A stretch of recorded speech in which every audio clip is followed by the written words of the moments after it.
The beginning of this operation actually traces all the way back to my grandparents, Frank and Deolinda Barcellos, 1928, when they immigrated here from the Azore Islands, with my Aunt Mary, my Uncle Avelino, and my dad, Tony. They came here to work for an uncle and gradually built a tradition of honesty, integrity, and hard work. They purchased this place, built it in the 1940s, and started a dairy partnership.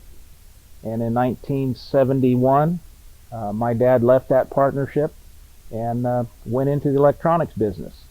So things changed for me, and going forward from that point, I worked with my cousins for a spell, and then I had an opportunity to go out on my own and rent some ground and started farming.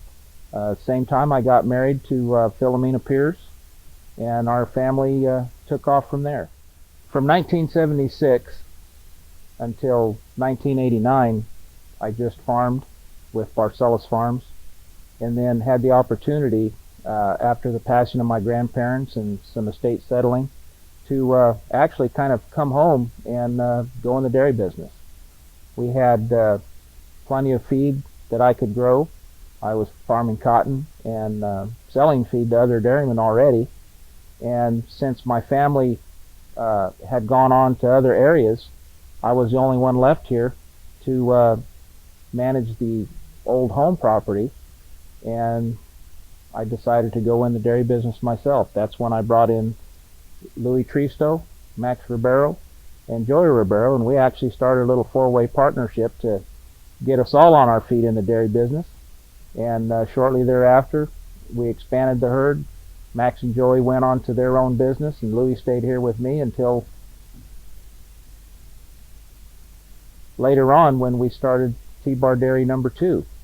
And at that time, we had an opportunity for Louis to go on his own, and then I took over T-Bar Dairy solely on my own, and we still work together to this day. Going back to when I started out, I was renting 320 acres and farming that on my own, but that wasn't enough to keep me busy when the crops were planted, so I had the opportunity actually to farm myself out. And I worked for my neighbors, Danny and Manuel Faria, baling hay with Danny at night. And then to justify owning equipment, I couldn't justify it only on the work that I had, so when I bought my first tractor, I had to go put fertilizer on for my neighbors. And as we expanded, I always found a way to find work to do with extra equipment. At one point, we were baling for neighbors, bought cotton pickers. I had at one time the maximum of 700 acres, but we picked 3,500 acres of cotton for other people. And that's kind of how I got my feet wet on the equipment side of things. I always found a need that other people required, and I couldn't justify just on my own, so I was able to expand that equipment into a commercial operation. That's how I ended up with trucks, because I found a need, and just trying to keep my employees busy year-round and just finding the niche, and it fortunately worked out. Yeah, in 2001, when we were getting ready to double crop, water was pretty tight that year, and double cropping was you're under the gun to really conserve water and get things going. And I heard about this conservation tillage planter. It was actually a no-till planter that was up in the Fireball area. So I inquired about that because I had a tractor broken down and we were kind of starting to get behind. And we brought it out. It belonged to Western Farm Service. We took a look at it. We started a plant, and they said it was too dry. I said, no, it's perfect. We planted that 80 acres, and before we finished, I had determined I had to park the other tractors, and we ended up doing 320 acres that first year, and it's just taken off from there. Nobody was doing it at the time. We kept visiting that field over and over again, and before you know it, more and more people started doing it, and it's the standard around me now, and that's all we've done since then is no-till or strip-till, which both fall under the category of conservation tillage. And it's just been a tremendous opportunity. We run 1 or 2 tractors now at double cropping time instead of 6 or 7. We saved labor and fuel. Yeah, even though I spent a lot of time baling hay at night, we managed to have 3 daughters, Bridget, Teresa, and Deolinda.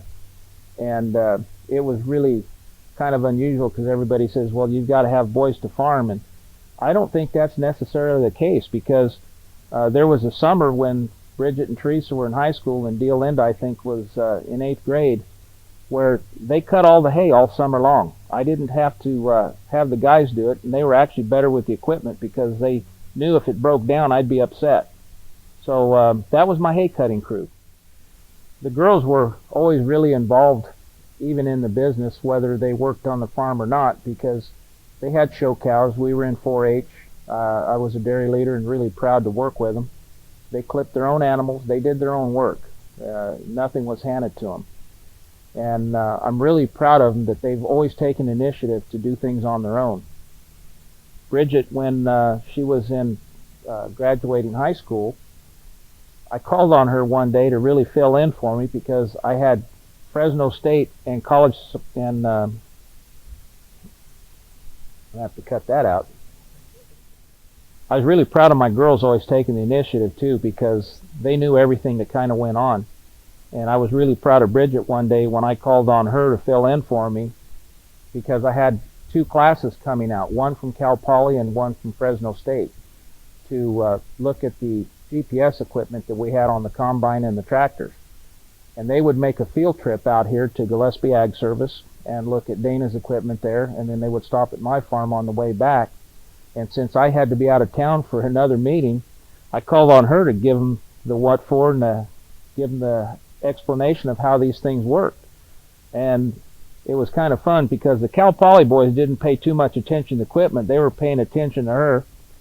And then the Fresno State boys paid attention to the equipment and to her. And then the coach came over and asked her where she had plans of going to school. And by golly, she ended up at Fresno State. All 3 of the girls ended up our teachers now, and still can kind of come on and do everything, because you get real sentimental about things. And my house is used to be my grandparents' home, and in 2000 we remodeled it, and their home is still completely intact inside of our existing home, which we doubled the size. And that was kind of fun because as the contractors were out there working, you have to haul the rubble away and different things. And I think Dee Linda was just a little tyke, and she was on the big loader coming up with the bucket to scoop up all the stuff and haul it off, and everybody had to stop and watch her. And it was really a treat to watch that happen.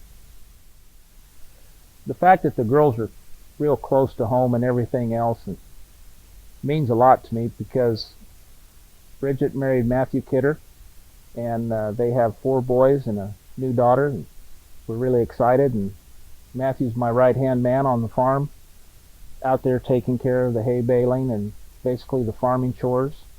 And then Jason Prather's married to Teresa. They have a little daughter, Emily, and she's a little peach.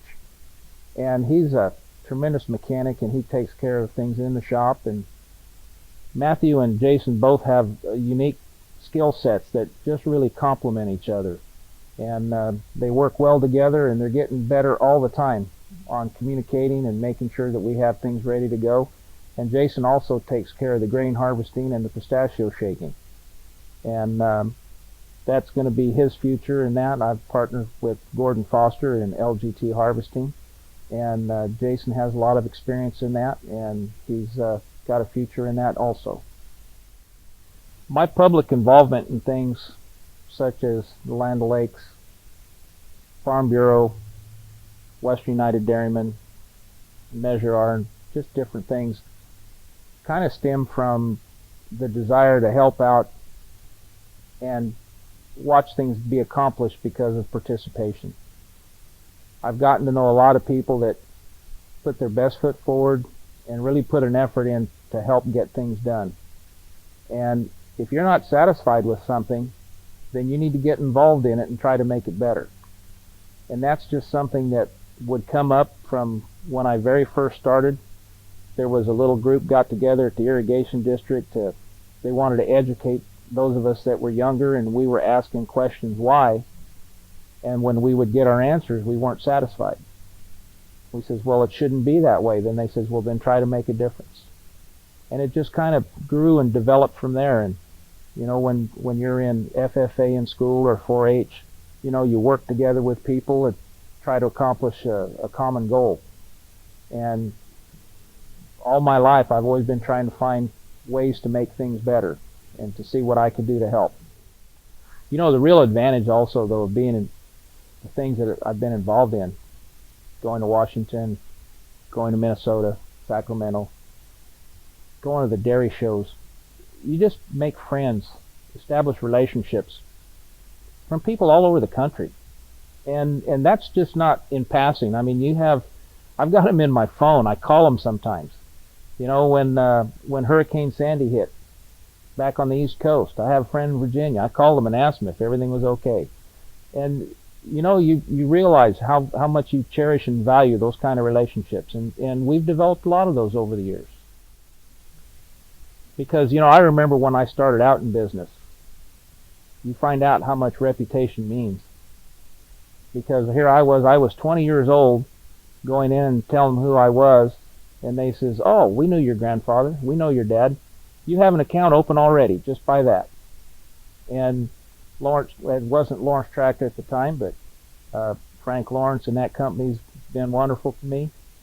Morris Levin, I walked in there the first day and we had an account. Reversible disc and welding, some places are already moved on, but you know, those are the relationships, and you keep going back to local people, local businesses, because they were there for you. Solt's Pump, I mean, the list goes on, and I probably shouldn't have started naming names because I couldn't name them all. But that's the way business used to be, and I try to keep that in my mind and try to keep it that way also.